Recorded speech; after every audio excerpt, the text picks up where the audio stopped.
কংগ্রেস ক্ষমতায় আসলে ভেঙে যাবে ভারত, পাকিস্তানের কাছে চলে যাবে কাশ্মীর।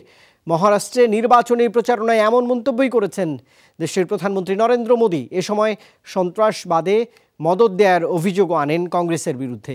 এর আগে তামিলনাড়ুতে কংগ্রেস সভাপতি রাহুল গান্ধী অভিযোগ করেন, ধর্ম নিয়ে বিজেপির রাজনীতির কারণেই বিস্তার করেছে জঙ্গিবাদ। কড়া নাড়ছে দ্বিতীয় দফা নির্বাচন, তাই প্রথম দফা ভোটের রেশ কাটতে না কাটতেই আবারও প্রচারণায় ব্যস্ত ভারতের রাজনৈতিক দলগুলো। শুক্রবার মহারাষ্ট্রের নির্বাচনী সমাবেশে ভাষণ দেন প্রধানমন্ত্রী নরেন্দ্র মোদী।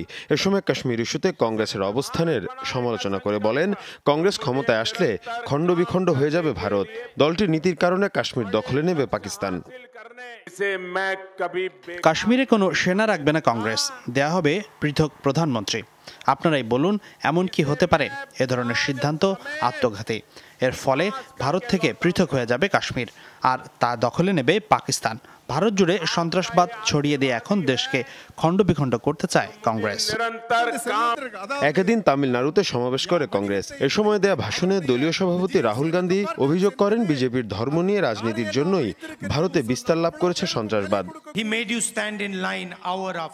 বিজেপি মানুষের উন্নয়নে কখনোই রাজনীতি করেনি, তারা রাজনীতি করেছে নিজেদের স্বার্থে।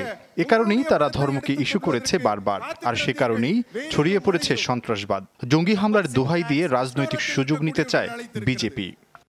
এদিকে নির্বাচনী প্রচারণায় সামরিক বাহিনীকে ইস্যু না করতে প্রেসিডেন্ট রামনাথের কাছে আবেদন করা হয়েছে। দেশটির সাবেক 1.5 শতাধিক সামরিক কর্মকর্তা এক লিখিত যৌথ বিবৃতিতে এ আবেদন জানান। President Ramnath Kovind also Mir Mushfiq Ahsan, Jamuna news.